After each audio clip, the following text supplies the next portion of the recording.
작년 한 해를 생각하면 대부분 암울한 기억이 떠오를 것이에요. 전대미문의 이 한 바이러스로 온 세계가 고난의 시간을 보냈습니다. 우리나라도 마찬가지죠. 의료진들은 탈진하고 줄어드는가 싶다가도 2차, 3차 대유행, 여러분 또 보셨겠지만은 이제 또 3천 명이 넘어가고, 그러면서 경제적으로도 고통의 시간이 계속되고 있습니다. 우리 청년들의 취업문은 더 좁아졌고 학점을 다 따고도 졸업을 미뤄야 하는 안타까운 시간이 흘러가고 있습니다. 우리 교회 주변만 이렇게 봐도 여러 매장이 문을 닫았고 또 다른 이름으로 오픈하고 있습니다. 이런 와중에 작년 11월에 나온 한 책이 엄청난 반향을 일으키고 있습니다. 작은 가게에서 진심을 배우다라는 책이에요. 여기서 가까운 용인시 고기리, 수지구 고기리에 차린 막국수집 이야기입니다. 우리도 몇 년 전에 저 고기리에서 여름 수련회를 했었죠. 거기서 산골로 조금 더 들어간 외딴 곳에 이 막국수집이 있습니다. 다음 사진 보여주세요. 저도 오늘 설교를 준비하면서 이번 추석 연휴 때 우리 가족들과 함께 가서 한번 먹어봤습니다. 여기 사장님이 처음으로 개발한 들기름 막국수를 먹어봤어요. 와, 맛있었어요. 여러분도 먹고 싶으면 저에게 얘기하세요. 제가 사주겠습니다. 9년 전 시작한 이 가게는 원래 처음에 하루에 한 그릇을 팔았어요. 그러다가 점점 입소문을 타고 단골이 늘어나더니 작년 코로나 중에도 연 매출 30억이 되었고 하루에 1000그릇을 파는 가게가 되었습니다. 부부가 이 가게 사장이신데 그 아내분이 쓴 책이 아까 보게 된 작은 가게에서 진심을 배우다라는 책입니다. 제가 이 책을 읽으면서 여러 번 감동을 받았어요. 왜냐하면 이 주인 부부는 모든 것을 손님의 입장에서 생각하고 고민하면서 가게를 꾸려온 것이에요. 화장실 인테리어 하나에도 한두 시간씩 대기하는 그 공간에도, 식사를 하는 공간에도 오로지 손님을 향한 진심이 담겨 있는 곳이었어요. 그러다 보니 그 시골 고기리 마을에 하루에 1000명이 넘게 다녀가는 막국수집이 되었습니다. 이 책에 여러 가지 에피소드가 나오는데 그중에 많이 와닿은 감동적이었던 부분을 제가 읽어보겠습니다. 국수집에 오시면 대기 시스템에 이름을 입력하시도록 안내합니다. 물론 숫자만 입력하면 더 효율적이겠죠. 그런데 제가 김윤정이 아니라 번호로 불렸던 은행, 대형 병원, 서비스 센터 등에서의 경험이 썩 유쾌하지 않았어요.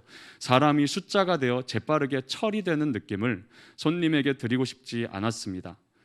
안녕하세요 하고 저희가 먼저 가장 따뜻한 미소로 반갑게 인사를 건네면 많은 손님이 저희를 처음 보셨는데도 자기도 모르게 아는 사이처럼 반갑게 인사해 주십니다. 손님과 주인 사이에 갑을이 아닌 대등한 관계가 형성되는 순간이죠. 이때를 놓치지 않고 이름을 불러드립니다. 김승현 손님이시죠? 손님의 표정에는 사뭇 놀라움이 스칩니다. 막국수를 먹으러 왔을 뿐인데 번호 대신 이름이 불리니 마치 초대받은 느낌이 든다고도 하시고요. 가끔은 본인이 앞서 입력한 것을 잊고 어떻게 이름을 알았느냐고 되묻는 분도 계십니다. 로또 당첨된 것 같아요. 대학 합격한 것 같네 라고 말하는 손님도 있다고 합니다. 우리 어딜 가나 번호나 직함으로 불리지 않아요? 은행에 가도 병원에 가도 대기 중인 번호 고객이 됩니다. 물론 병원에서 이름이 뜨지만 그게 날 인격주로 대해주는 이름은 아니죠. 직장에서는 대부분 직함으로 불립니다. 이 팀장, 김 대리. 그런데 이 식당은 이름을 부르며 잘 오셨다고 환영해줘요. 오랜만에 왔거나 몇 번째 왔다는 정보도 모두 저장해 놓고 챙겨줍니다. 이러니 사람들이 너도 나도 오고 싶어하는 식당이 되었어요. 대전이나 부산에서 오는 손님도 있을 정도입니다. 이처럼 날 인간답게 대해주고 나라는 인격이 담겨있는 이름을 알아주고 불러줄 때 우리는 거기서 위로를 얻게 됩니다. 우리가 하나님을 대면할 때도 이런 위로가 있어요. 1절 말씀을 통해 만날 수 있는 하나님은 어떤 분입니까? 야곱아, 너를 창조하신 여호와께서 지금 말씀하시느니라. 이스라엘아, 너를 지으신 이가 말씀하시느니라. 너는 두려워하지 말라. 내가 너를 구속하였고 내가 너를 지명하여 불렀나니 너는 내 것이라. 여기 보면 내가 너를 지명하여 불렀나니라고 하시죠. 일대 다수로 대하시지 않는다는 얘기예요. 바로 너 한 사람을 지명하여 부르십니다. 이 부분을 원어 그대로 직역하면 너의 이름으로 너를 불렀다는 말씀이 돼요. 이것은 개인적이고 인격적인 관계가 없이는 불가능하죠. 하나님이 나에게 관심을 갖고 있고 나와 친밀한 관계로 다가오심을 뜻하는 말씀이 내가 너를 지명하여 불렀다는 1절 말씀입니다. 누군가 나를 저기요, 어이 거기라고 부르면 우리는 마음을 열지 않죠. 그냥 시큰둥하게 쳐다봅니다. 하지만 내 이름을 넣어서 중은아 라고 부르면 우리 반응이 달라집니다. 왜냐하면 이름이 들어가면 그 관계는 더 친밀한 관계가 되기 때문이에요. 우리 교회 근처에 디어 커피라는 카페가 생겼어요. 가격은 좀 비싸지만 커피 맛도 좋고 공간이 넓어서 한 번씩 우리 청년들과 가게 됩니다. 그런데 거기 보면 골든 리트리버 개가 한 마리 있어요. 그 개 이름이 누리예요. 꽤 큽니다. 우리 막내 아들보다 더 커 보여요. 근데 갈 때마다 보면은 뭐 졸린지 피곤한지 늘 엎드려 있어요. 눈에는 초점이 없습니다. 원래 이런 개인갑다 하고 그렇게 생각했어요. 그러던 어느 날 카페 그 주인분이 멀찍이서 어느 손님과 얘기 나누다가 이 개를 불렀어요. 작게 불러서 저는 거의 들리지도 않았습니다. 그런데 제 바로 옆에 있던 이 개가 갑자기 눈빛이 살아나더니 엄청난 스피드로 일어나 뛰어가는 거예요. 늘 축 늘어져 있는 모습만 보다가 제가 깜짝 놀랐어요. 얘가 원래는 이렇게 빠른 동물이구나. 그제야 알았습니다. 사장님이 딴 거 하지 않았어요.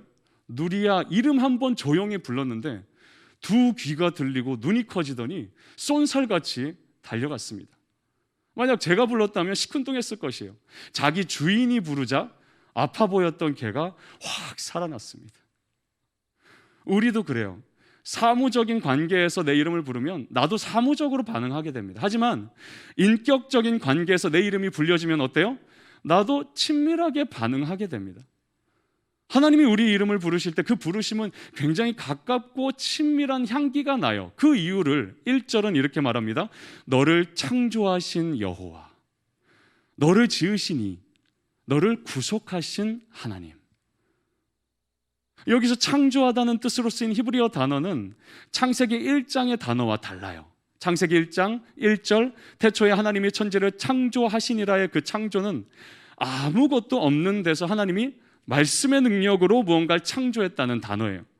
하지만 오늘 1절에서의 창조는 그 단어가 다릅니다. 손으로 직접 만들어 창조하셨다는 단어가 쓰였어요.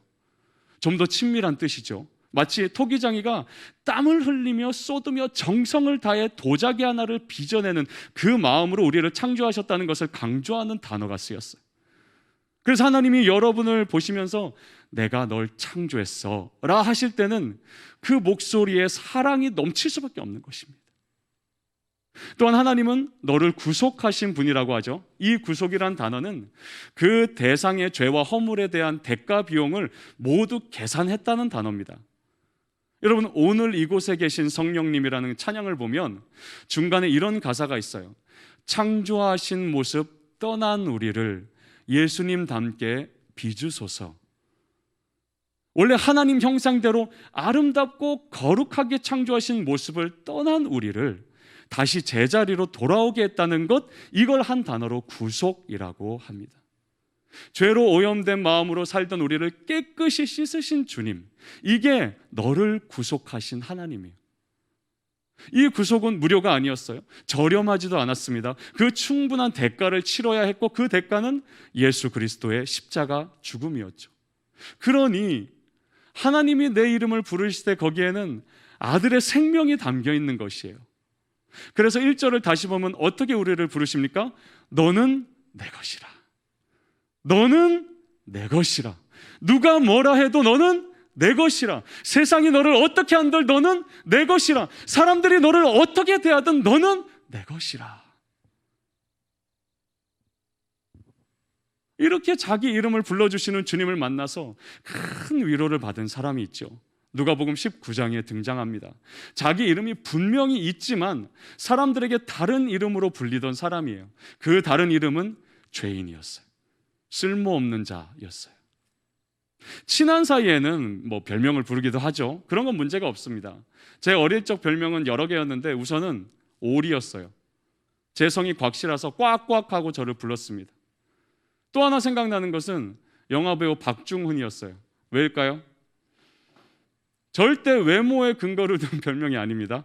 제 이름과 발음이 비슷해서 그런 이제 별명이 있었어요. 마지막 별명은 주문이오였어요. 식당에서 주문할 때 주문이오라면서 막 절 보고 웃어댔어요. 주문이오, 주문이오. 여러분 이해가 안 되시죠? 제 이름이 곽중훈입니다. 어쨌든 친한 사이에서는 다른 이름이나 별칭을 부릅니다. 하지만 이 사람은 그런 이유가 아니었어요. 죄인으로 불렸어요. 버려진 자라 불렸어요. 쓸모없는 자라고 불렸어요.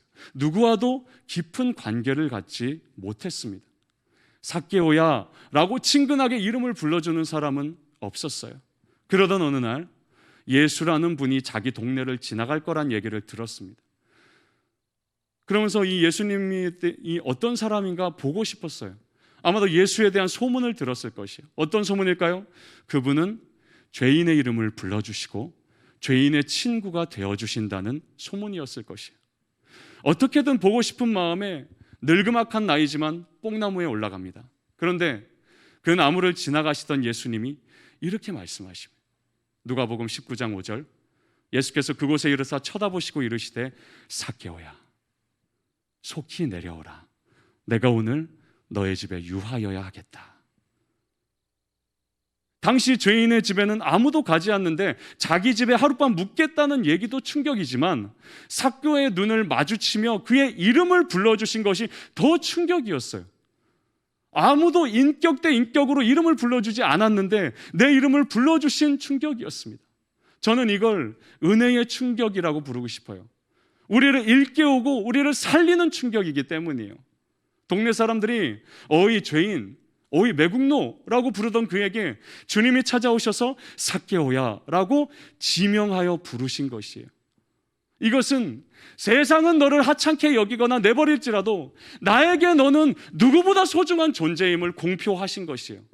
세상은 그에게 괜히 태어난 인생, 필요 없는 인생이라 할지라도 내가 너를 직접 손으로 빚어 창조한 소중한 존재라는 의미가 담겨 있는 것이었습니다. 세상은 너를 더러운 죄인이라 할지라도 내가 너를 구속하여 죄 사함 받았다는 의미가 담겨 있는 콜링이었어요. 이 주님에게 은혜의 충격을 받자 삭개오는 은혜로 사는 인생을 시작하게 됩니다. 저희 집에 아들이 셋 있잖아요.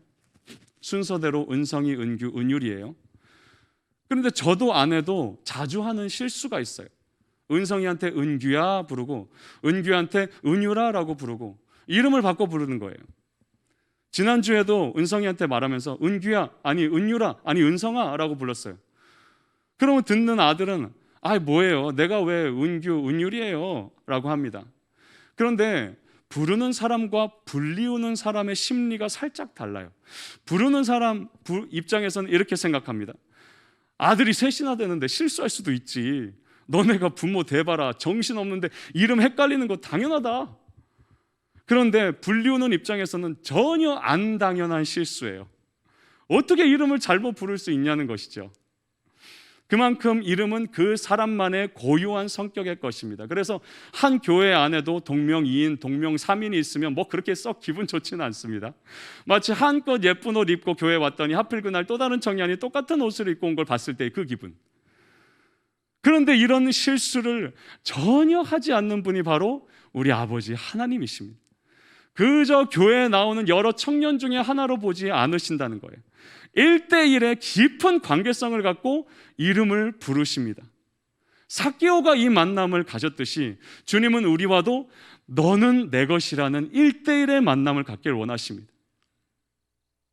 우리나라는 양을 이렇게 많이 키우지 않아서 익숙하지 않지만 중동 지방은 양을 많이 키우죠. 그래서 양과 목자의 관계가 익숙합니다. 우리도 양을 기르는 문화는 아니지만 성경을 통해 그 의미를 엿볼 수 있죠. 양은 시력은 나쁘지만 청력은 굉장히 좋아요. 그래서 자기를 이끄는 목자를 눈으로는 못 보지만 그 목소리를 잘 듣고 따라갑니다. 여러 목자가 모여 있어도 그 중에 자기 목자 음성을 듣고 따라갈 수 있어요. 사도 요한은 우리는 양이고 예수님은 목자라 하면서 이렇게 말합니다. 요한복음 10장 3절 문지기는 그를 위하여 문을 열고 양은 그의 음성을 듣나니 그가 자기 양의 이름을 각각 불러 인도하여 내느니라. 목자 되신 예수님이 우리를 부르시는데 뭘 부른다고 써 있어요? 그가 자기 양의 이름을 각각 불러. 우리를 자신의 양이라고 말씀하시죠. 너는 내 것이란 이사야 말씀과 동일합니다. 아무 관계없는 양이 아니에요. 예수님의 소유의 양이라는 말입니다. 목자는 목숨을 걸고 자기 양을 지킵니다. 그죠? 또한 각각 불러낸다고 하십니다. 설린 청년부야 다 내게로 오라가 아니에요. 우리 안에서도 한 사람 한 사람의 이름을 각각 부르며 눈을 마주치며 불러내십니다. 그래서 그 목자의 음성을 듣고 따라오는 양들은 이렇게 노래합니다. 여러분 한번 다 눈을 감고, 우리 영상으로 보시는 분들도 눈을 감고 들어보세요. 여호와는 나의 목자시니 내게 부족함이 없으리로다. 그가 나를 푸른 풀밭에 누이시며 쉴만한 물가로 인도하시는도다. 내 영혼을 소생시키시고 자기 이름을 위하여 의의 길로 인도하시는도다. 내가 사망의 음침한 골짜기로 다닐지라도 해를 두려워하지 않을 것은 주께서 나와 함께 하심이라. 주의 지팡이와 막대기가 나를 안위하시나이다. 주께서 내 원수의 목전에서 내게 상을 차려주시고 기름을 내 머리에 부으셨으니 내 잔이 넘치나이다. 내 평생의 선하심과 인자하심이 반드시 나를 따르리니 내가 여호와의 집에 영원히 살리로다. 이 시편 23편의 특징이 하나 있습니다. 양해하는 건 없어요. 목자 되신 하나님이 다 하십니다. 그 와중에 양해하는 거 딱 하나 있죠. 여호와가 내 목자라 믿는 것이에요.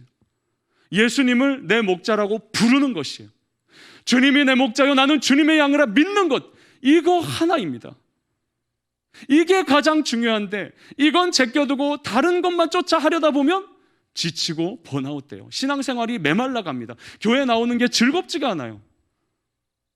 여러분 하나님을 위해 뭘 하려고 하지 마세요. 그저 하나님 안에 있으면 됩니다. 하나님 품에 거하면 됩니다. 그러면 주님의 분명한 음성을 듣게 되어 내가 너를 지명하여 불렀나니 너는 내 것이라.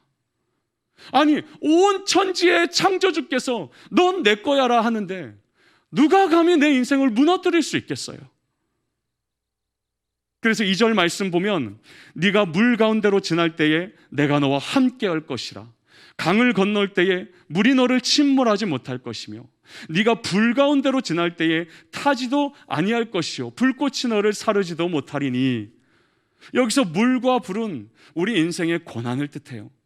그런데 여기 보면은 물, 불이 없는 게 아닙니다. 우리 삶의 고난이 없지 않아요. 건강의 고난, 재정의 고난, 진로의 고난, 관계의 고난 수없이 만납니다. 바닷물이 넘실거리고 불꽃이 뜨겁게 타오르기도 합니다.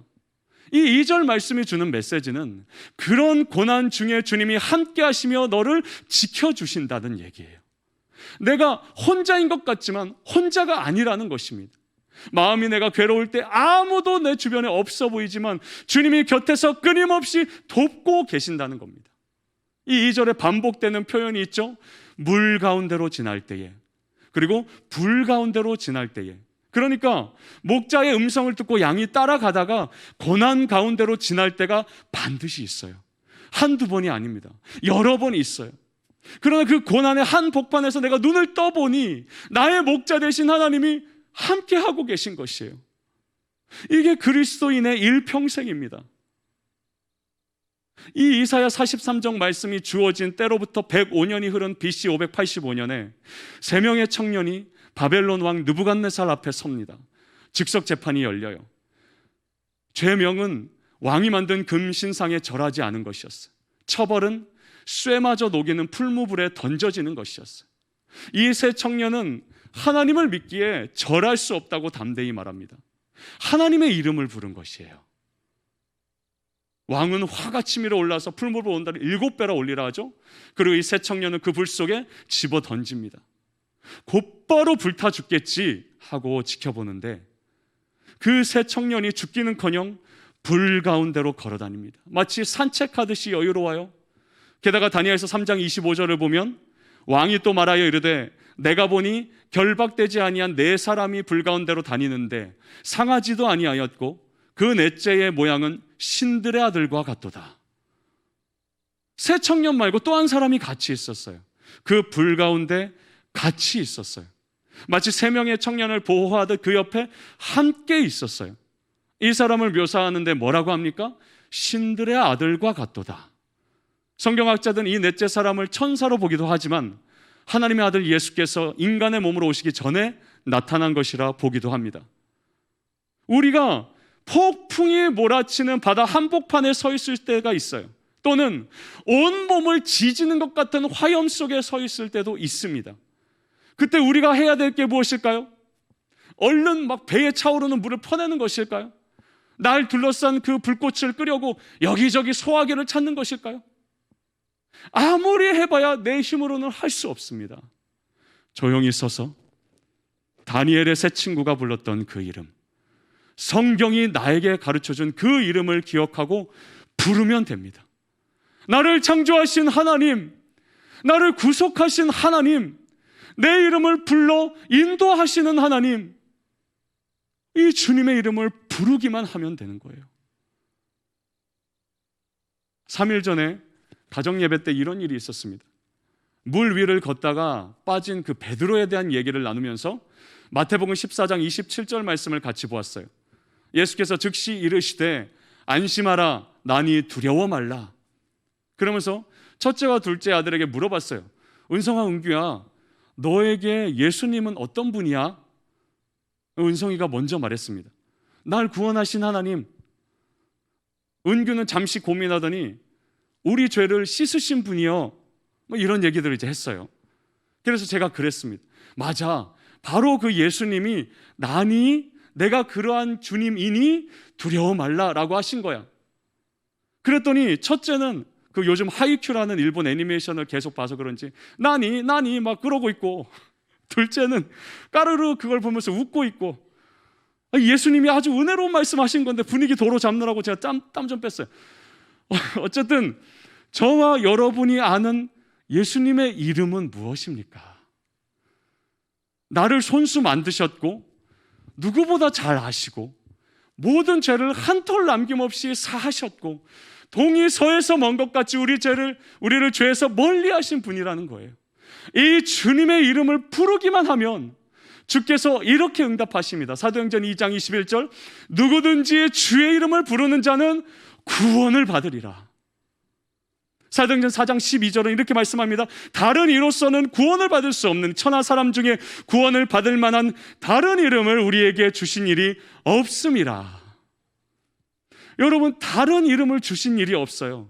우리가 사방으로 우겨쌈을 당할 때에 부를 이름은 오직 하나, 예수 그리스도입니다. 내가 마주한 그 깊은 고민에서 날 구원할 이름은 열심히 사는 내 이름 아니에요. 열심히 돈 벌고 봉사도 하는 내 이름 아닙니다. 이런저런 능력 갖추고 스펙 갖춘 내 이름 아니에요. 교회 생활 착실하고 10계명도 잘 지키는 내 이름 아닙니다. 오직 예수의 이름이에요. 그 이름을 부르며 그분 안에 거하면 됩니다. 여러분, 아기들이 무서울 때 누구 이름 불러요? 엄마 이름 부르죠. 아기들이 누구 보면 기뻐서 뛰어갑니까? 엄마 아빠 보면 엄마 아빠 하고 뛰어가서 안깁니다. 그 품에 안기면 모든 두려움이 사라지죠. 친구랑 놀다가 억울했던 것도 다 녹아집니다. 넘어져서 이 상처가 난 그 아픔도 엄마 품에 안기면 어느새 없어집니다. 예수님이 십자가에서 주신 은혜에는 바로 이것도 있어요. 로마서 8장 15절, 너희는 다시 무서워하는 종의 영을 받지 아니하고 양자의 영을 받았으므로 우리가 뭐라고요? 아빠, 아버지라고 부르짖느니라. 우리가 불러야 할 새 이름, 아빠, 아버지. 여러분, 하나님은 더 이상 날 심판하실 무서운 존재가 아닙니다. 나에게 무관심한 존재도 아니에요. 아빠, 아버지라고 언제든 부를 수 있습니다. 살다가 답답할 때 아빠, 앞길이 두려울 때 아빠, 그 문제로 괴로울 때 아빠라고 부르짖을 때 우리 아버지 되신 주님이 우리를 책임지십니다. 이번 한 주 내 주변에 다른 이름 찾지 마세요. 다른 이름 구하고 부르지 마세요.